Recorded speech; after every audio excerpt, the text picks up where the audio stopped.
Hello and welcome to the Fun Astrology Weekly video. I'm Thomas Miller. Thank you so much for joining us. This is the 1 week of the year where sandwiched in between this video and the next one is a birthday. I'm turning 65 on Wednesday of this week.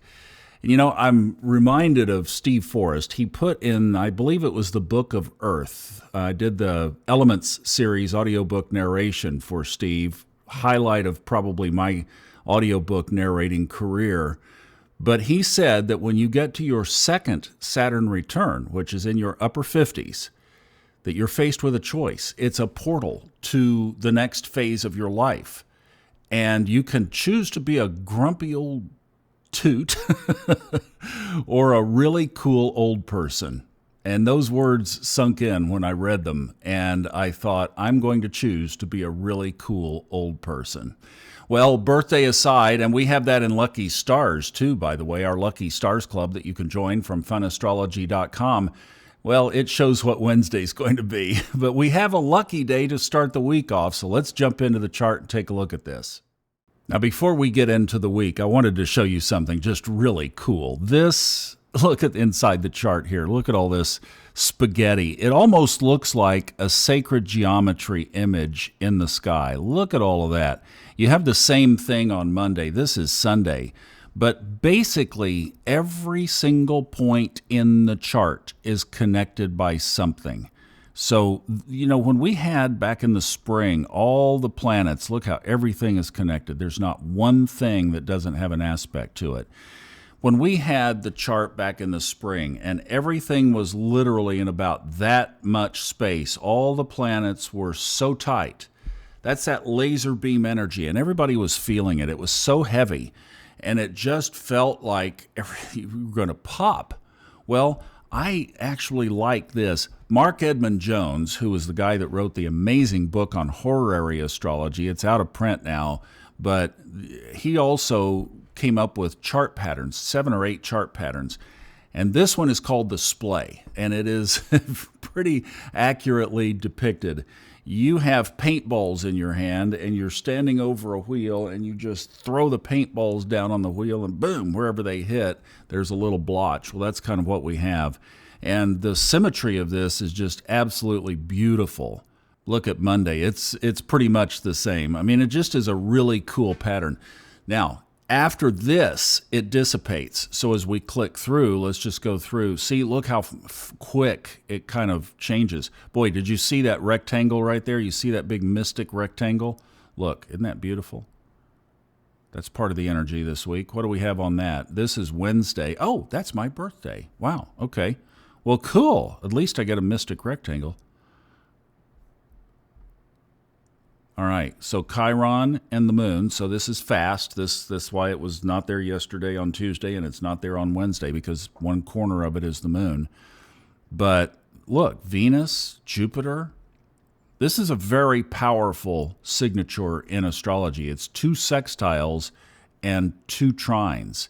So it brings all of these planets together in really good order. You know what this says? Birthday needs to be a day of some meditating and planning for the year ahead because, look, the moon and Jupiter, and even though Jupiter is in retrograde, see, that brings it in. So this is a perfect day for reflection inside and planning for the year ahead of prosperity. Jupiter saying when you get going forward again sometime in 2025, how can I bring this in emotionally? And actually, this is kind of some of the thing that I've been working through in my life right now. So with Venus now in the beautiful sign of Sagittarius, I get to think in those kinds of terms around even publishing, getting books out, getting audiobooks out this year.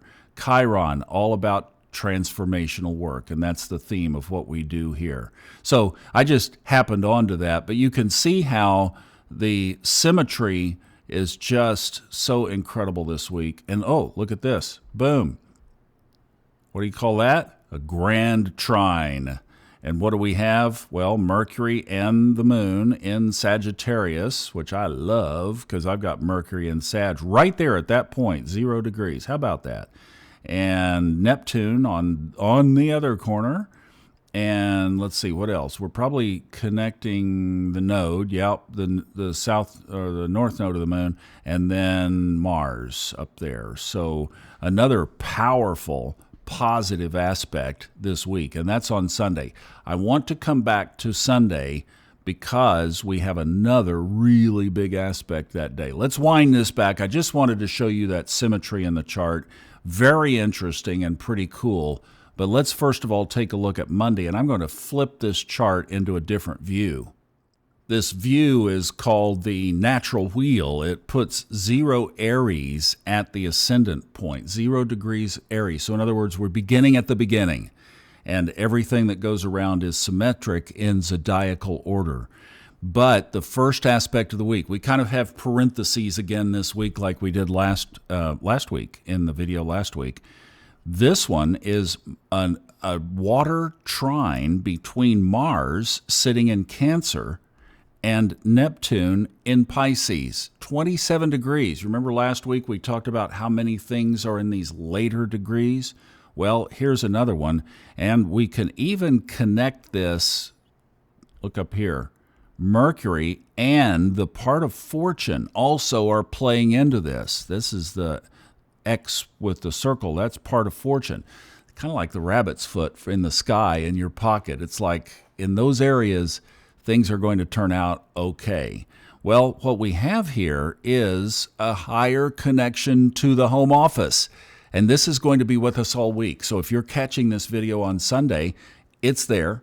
It's there on Monday. It will taper off through the week. But boy, if you need some answers from above, if you need some direction and you'd like to have God's vote, divine counsel, well, you have a greater portal to the home office.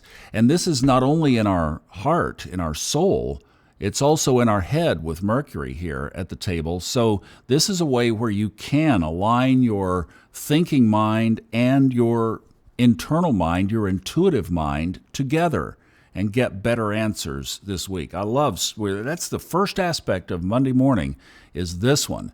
Now, the other one is an aspect that Ray Merriman mentioned in Saturday's financial podcast that they like to trade. This is Venus, the financial planet, the money planet, is in a square to Saturn. Now, when we think of Saturn, I did some deep diving on Saturn here last week, just going into some deeper symmetry and embedding its characteristics into my mind. Because when we think of Saturn, and especially a square, and we're talking about the planet of love and money and beauty, we're thinking, oh boy, my relationship is going to take a hit this week, or, whatever, money, I'm going to have a bad trade. Well, Merriman likes to buy this. You can listen to the Saturday episode, and he'll explain in there what they do. But it is almost like, so Saturn on the positive side, yes, okay, discipline, delays. Why? Because we get off track a lot on our human journey. Remember, we are not human beings having a spiritual experience. Flip it around. We are spiritual beings having a human experience. And sometimes that human experience gets us off track.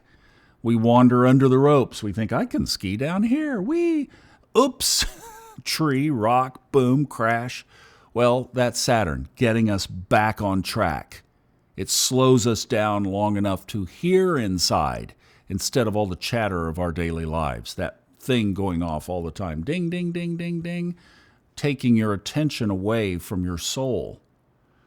So Saturn in its disciplinary mode or its delay mode or all of the things that we don't like about Saturn is really trying to get us back on some kind of track. So this aspect is about, well, like what Ray was doing. He takes an index or a market that has been going down, and they buy it on what he hopes is going to be the dip. It has a very high statistical return.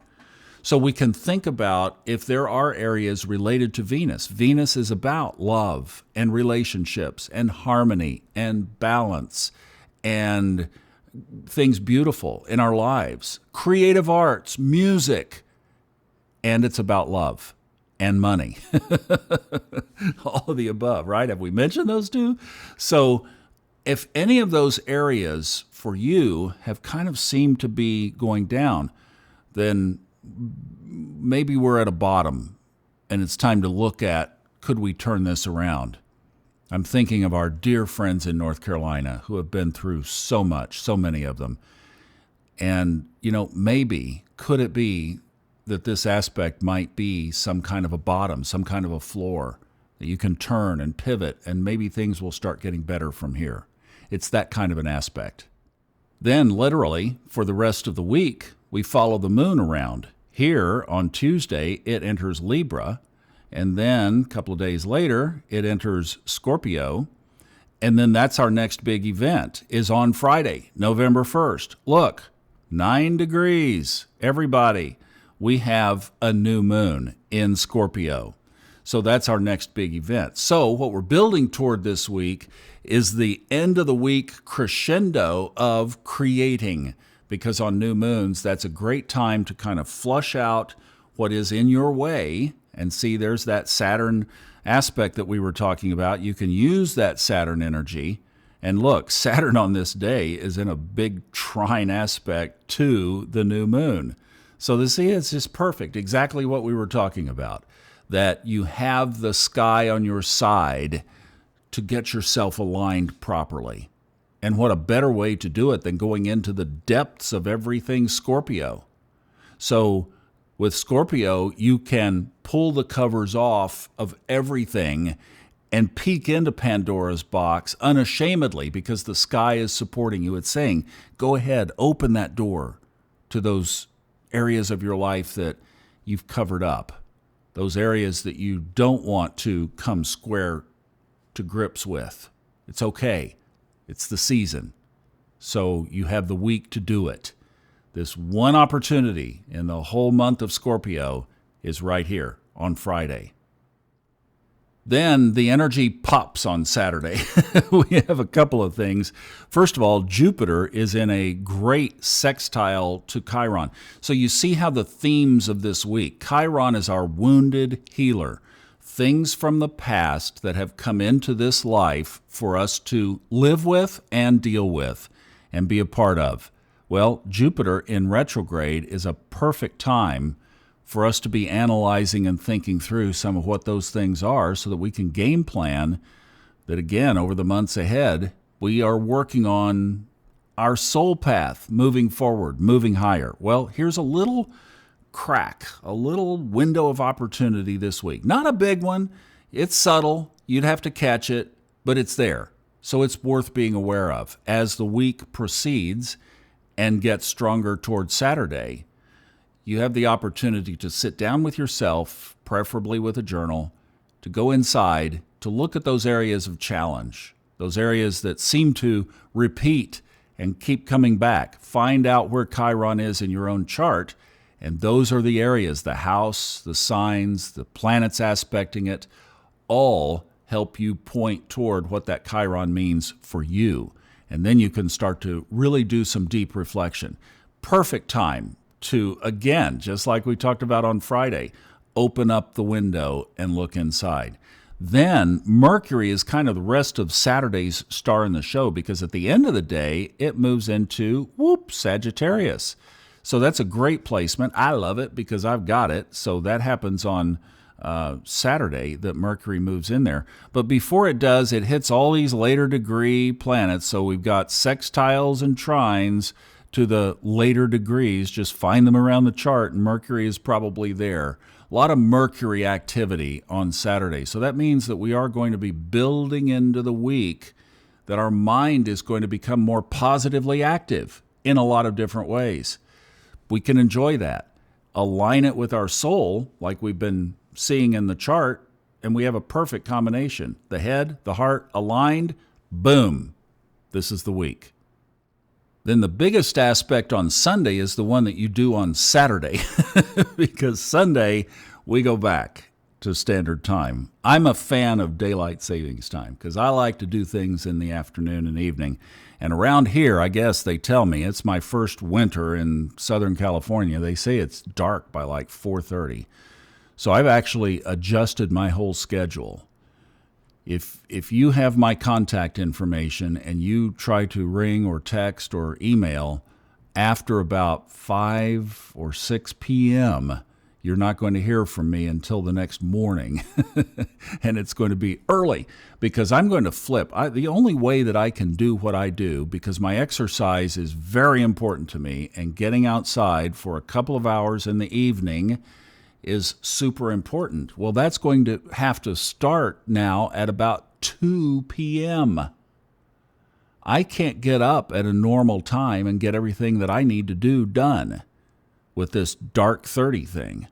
So I'm going to be going to bed when it gets dark. I'm going to go exercise. I come back tired anyway, plop in bed, get up about 1, 2 a.m., which is what I did today. That's why it's dark outside. And I'm going to get all my work done by about noon, and then do some of the things that I'm doing here with taking care of Mary. And then I'm off to play some golf in the afternoon and get some exercise. So that's going to be my rinse and repeat routine. We'll see how it goes. But so far, so good. I actually kind of like it. I went to bed about that same time last night, and it worked. Don't forget to set your clocks back on Saturday night. Then the big one, we talked about it last week. Here it is again, Sunday night. Mars is directly opposite Pluto. And this is the one that who knows what in the world is going to happen. But if there was some kind of trigger, because 48 hours later will be the election results starting to come in. And we know that somebody is not going to be happy with this. Somebody's going to be thrilled. And we don't know how the reactions are going to be. We don't know how long it's going to take to get the result. Tuesday, very likely, as it has been in the past, will come and go.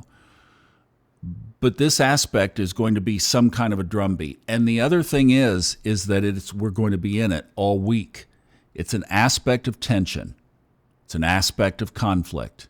It's a negative aspect. So we're taking the aggression side of Mars and the powerful, transformative, shifting things side of Pluto. Pluto takes something out. That's the death and rebirth. It plucks something down in order to morph it into something else, the caterpillar to the butterfly. It also rules everything nuclear. And I say that very deliberately but cautiously, not to scare folks, because how often do you say, oh my God, my boyfriend had a nuclear meltdown the other day? Well, what you're just describing is something very, very big. And that's embedded in this aspect, is that kind of potential. In his book, Combinations of Stellar Combinations, Reinhold Ebertin said that Pluto is 3 times the power of Mars. And we think of Mars being the aggressive, angry, confrontational, whenever you have one of those moments, typically we cocoon that in Mars. Think of 3 times that Pluto. And that's why I say, it's the big cloud of an explosion underneath it that is like nothing we've ever seen. So could all of that happen? Astrologically, it is possible. It's right here. Is it, say, some kind of big conflict likely to happen? Well, we've not been through an election like this. We don't know. We've never been so clearly divided. And now here we are. It's like all eyes are on this thing. I don't think we've ever focused on it like we're focusing on this one. And then you've got this on top of it. From a higher timeline perspective, for those of us who are conscious, what do we do? I'll tell you what I'm going to do, and I'm going to make this commitment right here, right now, is I'm going to spend every day this week sitting for maybe up to 30 minutes contemplating peace and sending that energy out into the world. In fact, we'll make that a theme of our Level Up. So Sunday night, the 28th here of October, we'll do a peace meditation. So that's what we can do. We know this is out there, and we know that, look, I'm not going to get upset about the results of this. I'm going to hold the space for those who are likely to get upset. The unconscious, reactionary people who could get caught up in this energy. And that could be leaders, it could be the common folks. We just don't know what's going to happen. So I think what we can do, those of us who love the highest path that we can possibly live, is let's focus on the areas that we can control, and that's going to be the love of Venus, the harmony and balance of Venus, the peace of Cancer, the moon, the internal depth, the well of our soul that doesn't want such kinds of conflict, the home office connection of Neptune, all of these planets in retrograde, to say, while you guys are sitting across from each other, we're going to sit cross-legged and sing some kumbaya. And we're going to put that into the universe. And the reason and the way that I'm going to put it out there is the way that I hear these people on these near-death experience videos say that when they get a peek or a glimpse into the other side, one of the things they realize is that prayers are heard. So on that note, I'm going to put prayers out into the universe of peace. So if you wanted to give me a birthday present this week, it would be to join me in praying for peace. Have a great week, everybody. I'll see you back next week. Thanks for watching.